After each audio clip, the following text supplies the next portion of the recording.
Welcome to money మంత్ర. నేను మీ రామకృష్ణ. మన రోజు లైఫ్కి సంబంధించి, ఫైనాన్స్కి సంబంధించి, డైరెక్ట్ సెల్లింగ్ సంబంధించి చాలా టాపిక్స్ మాట్లాడుకుంటాం కదా. ఈరోజు మన గ్రోత్కి అవసరమవుతున్న ప్లాన్స్ని తొందరగా రివీల్ చేయకూడదు.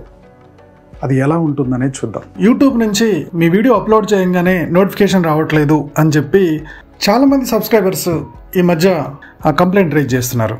అందుకని చెప్పేసి మనం ఏం చేసామంటే డిస్క్రిప్షన్లో వాట్సాప్ ఛానల్ లింక్ ఇస్తున్నాను, టెలిగ్రామ్ ఛానల్ లింక్ ఇస్తున్నాను, అలాగే వాట్సాప్ గ్రూప్ లింక్ కూడా ఇస్తున్నాను. నేను యూట్యూబ్లో వీడియో అప్లోడ్ చేయగానే ఇమీడియట్గా ఆ వీడియోని ఈ టెలిగ్రామ్ ఛానల్లో, వాట్సాప్ ఛానల్లో కూడా పబ్లిష్ చేస్తున్నాను.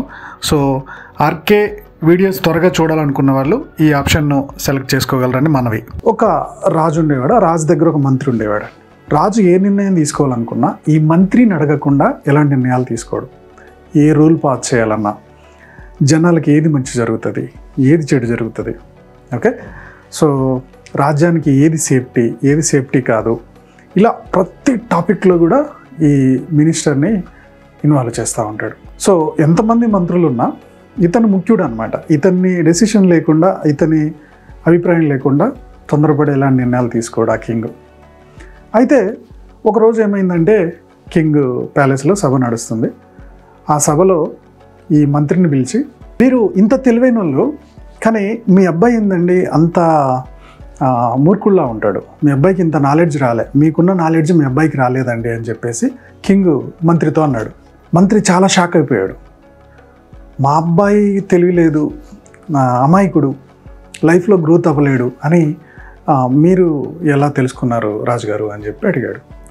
అయితే ఏం లేదు, నేను రోజు జనాల్ని కలవడానికి మార్కెట్కి వెళ్తాను కదా, ఆ మార్కెట్లో మీ అబ్బాయిని కూడా మీరు ఒక షాప్లో పెట్టారు కదా.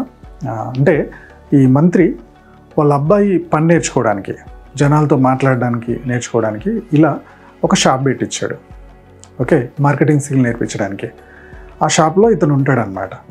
సో రాజు వారంలో ఒకసారి గంట సేపు మార్కెట్కి వెళ్తాడు సెక్యూరిటీతో. మార్కెట్కి వెళ్తున్నప్పుడు అన్నీ అబ్జర్వ్ చేస్తూ ఈ అబ్బాయి మంత్రి గారి అబ్బాయి అని తెలుసు. ఇతని దగ్గరకు వచ్చి ఇతన్ని డైలీ ఒక క్వశ్చన్ అడుగుతాడంట. ఒక బంగారు నాణ్యం వాల్యూ ఎక్కువ, లేకపోతే ఒక సిల్వర్ నాణ్యానికి వాల్యూ ఎక్కువ అని చెప్పి అడుగుతాడంట. అప్పుడు మంత్రి గారి అబ్బాయి సిల్వర్ కాయిన్కే వాల్యూ ఎక్కువ సార్ అంటాడు. సరే అని సిల్వర్ కాయిన్ ఇచ్చి కింగ్ వెళ్ళిపోయాడు. ఇలా రోజు జరుగుతుంది. సో మీ అబ్బాయికి ఒక బంగారు నాణ్యానికి, ఒక సిల్వర్ నాణ్యానికి వాల్యూ తేడా తెలియట్లేదు, ఇంత అమాయకుడు ఎలా బతుకుతాడు? మీరు ఇంత తెలివైన వాళ్ళు ఎంత పెద్ద పెద్ద సమస్యలను కూడా ఇంత సాల్వ్ చేస్తారు, మీ అబ్బాయికి ఆ నాలెడ్జ్ రాలేదండి అని చెప్పి కొంచెం ఏటకారంగా నవ్వాడంట. అంతమంది మంత్రుల ముందు, అంత సభలో వాళ్ళ అబ్బాయిని అట్లా తక్కువ చేసి మాట్లాడినందుకు మంత్రికి బాధేస్తుంది కదా, బాధ అనిపించింది. సరే తల ఉంచుకున్నాడు, ఇంటికి వచ్చేసాడు. ఇంటికి వచ్చినప్పుడు వాళ్ళ అబ్బాయిని పిలిచాడు. పిలిచి, అసలు ఏంట్రా నువ్వు సభలో నా పరువు అంతా తీసేసావు, నన్ను అందరు చూసి నవ్వారు, నన్ను నవ్వుకుంటున్నారు, నువ్వు ఇంత తెలివైనోడివి, నీ పిల్లోడికి ఏందో తెలివి రాలేదంటున్నారు అంటే ఏం జరిగింది నాన్నగారు అంటే, మంత్రి గారు ఇప్పుడు కింగ్ నీ దగ్గరకు వస్తున్నాడు కదా, గోల్డ్ కాయిన్ వాల్యూ ఎక్కువ, సిల్వర్ కాయిన్ వాల్యూ ఎక్కువ అని చెప్పి అన్నారు. రెండు సమానంగా ఉన్నప్పుడు గోల్డ్కి వాల్యూ ఎక్కువ కదా, నువ్వేం చెప్పావు అంటే సిల్వర్ అని చెప్పాను. ఎందుకు గోల్డ్ వదిలేసి సిల్వర్ అని చెప్పావు అని చెప్పేసి తండ్రి కొడుకుని అడిగాడు. నాన్నగారు, రెండు కాయిన్స్ సమానంగానే ఉన్నాయి, రాజుగారు రోజు వస్తున్నారు, గోల్డ్ కాయిన్ వాల్యూ ఎక్కువ, సిల్వర్ కాయిన్ వాల్యూ ఎక్కువ అంటున్నాడు. నేనేం చెప్తున్నాను, సిల్వర్ అనే చెప్తున్నాను. కాదు గోల్డ్ కాయినే వాల్యూ ఎక్కువ అని చెప్పాడు అనుకో, ఆ రోజు గోల్డ్ కాయిన్ నా చేతిలో పెట్టి వెళ్ళిపోతాడు. రేపటి నుంచి వచ్చి నన్ను అడుగుతాడా? అడగడు. ఒక్క గోల్డ్ కాయిన్ తోటి పని అయిపోద్ది. ఇక్కడ నేను సిల్వర్ కాయిన్ అని చెప్తున్నా. సిల్వర్ కాయిన్ అని చెప్పడం వల్ల ఇన్ని సిల్వర్ కాయిన్స్ వచ్చాయో చూడండి, 200-300 సిల్వర్ కాయిన్స్ అయ్యాయి. ఈ కాయిన్స్ అన్నీ అమ్మితే ఎన్ని గోల్డ్ కాయిన్స్ తెచ్చుకోవచ్చు మనం, ఎంత గోల్డ్ వస్తుంది. గోల్డ్ అని చెప్పుంటే గోల్డ్ ఆగిపోయేది అంతే, ఇన్ని వచ్చేటివి కావు. సో నాకు తెలియదు, నేను అమాయకుడిని అని అంత ఫీలింగ్ రావడం వల్లనే కదా 300-400 కాయిన్స్ వచ్చాయి. అతను ఏమనుకుంటే నాకేంటి, నాకు డబ్బు వస్తుందా రావట్లేదా, నాకు కాయిన్ వస్తుందా రావట్లేదా, ఇది కదా నా ఇంపార్టెంట్ అన్నాడు. అసలు దానికి మంత్రి షాక్ అయిపోయాడు. ఎన్ని తెలివితేటలు కదా, నిజం కదా ఇది. సో ఒక్కసారి గోల్డ్ అని చెప్పుంటే గోల్డ్ ఆగిపోయేది. అది చెప్పకపోవడం వల్ల సిల్వర్ అనటం వల్ల రోజుకు వచ్చి సిల్వర్ కాయిన్ ఇచ్చి వెళ్ళిపోతున్నాడు. వాళ్ళ అబ్బాయికి ఏం తెలియదని కింగ్ అనుకుంటున్నాడు. బట్ ఇతని మనసులో ఏముంది, ఇతని ప్లాన్ ఏంటనేది ఇతనికి తెలుసు. సో గ్రేట్ ఐడియా అని చెప్పి కొడుకుని చాలా మెచ్చుకున్నాడు. ఈ స్టోరీని బట్టి మనం అర్థం చేసుకోవాల్సింది ఏంటి, మీ దగ్గర ఏదో టాలెంట్ ఉంది, ఈ టాలెంట్ని షో ఆఫ్ చేయాల్సిన అవసరం లేదు.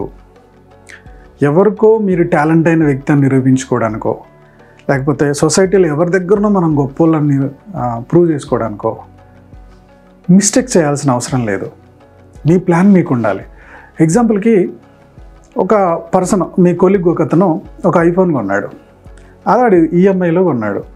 వాడు షో ఆఫ్ చూసుకుంటున్నాడు, అప్పు చేసుకున్నాడు. ఈఎంఐ అంటే అప్పే కదా. మీరేం చేశారు, ఆ ఐఫోన్ డబ్బుల్ని ఒక మ్యూచువల్ ఫండ్లో పెట్టారు. ఒక 5 years తర్వాత వచ్చిన మంచి రిటర్న్స్ తోటి ఒక ఐఫోన్ కొన్నారు, అసలు అంతే ఉంచారు. ఈ 5 years నిన్ను చాలా ఎటకారంగా చూశాడైనా. నీకు అసలు లైఫ్ని ఎంజాయ్ చేయడం రాదు, ఏది కొనుక్కోవడం రాదు, నీ దగ్గర బ్రాండెడ్ ప్రోడక్ట్స్ ఏమి ఉండవు, ఇలా మేము కామెంట్ చేసుకుంటూ వచ్చాడు. నీ దగ్గర ఒక ఐఫోన్ ఉంది, నీ డబ్బు నీకు యాస్టీజ్ ఉంది, ఆయనకు చూపించాల్సిన అవసరం మనకే ఉంది. ఎవరి దగ్గరనో బడాయిగా చూపించడానికి అప్పులు చేసి ఇల్లులు కొనడమో, కార్లు కొనడమో, బైకులు కొనడమో, వాచ్లు కొనడమో, ఫోన్లు కొనడమో చేస్తారు. ఎవరైతే ఫైనాన్షియల్గా బాగా సక్సెస్ అయ్యారో వాళ్ళ దగ్గర అన్ని బేసిక్ మోడల్సే ఉంటాయి. కానీ అర్జెంటుగా ఉన్న అవసరం అయితే బ్యాంకును, పక్కింటి వాళ్ళ డోర్ను కొట్టి అప్పు అడిగే పరిస్థితి ఉండదు. ఫైనాన్షియల్గా చాలా స్టేబుల్గా ఉంటారు. ఓకే, సో ఎప్పుడు కూడా టాలెంట్ అనేది, ప్లాన్ అనేది నువ్వు గొప్పగా నిరూపించుకోవాల్సిన అవసరం లేదు. నీ పని ప్రకారం నువ్వు వెళ్తూ ఉంటే ఆ రిజల్ట్ చూసి అవతలోడు షాక్ అవ్వాలి. మంత్రి గారు చూడు, కొడుకు చేసిన రిజల్ట్ చూసి షాక్ అయ్యాడు.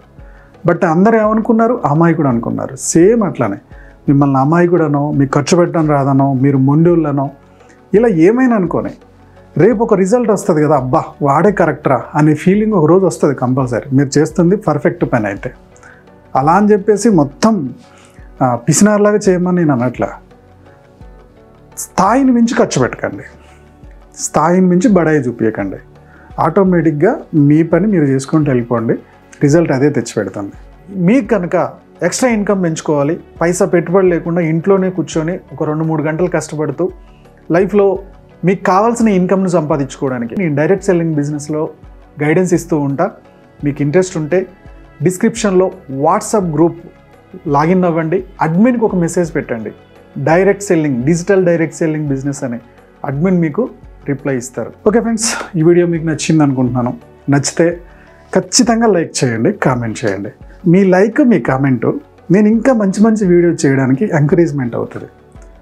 సో మా యూట్యూబ్ ఛానల్ చూస్తున్న మా వ్యూవర్స్ అండ్ మా సబ్స్క్రైబర్స్ లైఫ్లో ఎప్పుడు కూడా గొప్పగా స్థిరపడాలని కోరుకోవడంలో రామకృష్ణ ముందుంటాడు. Go self made.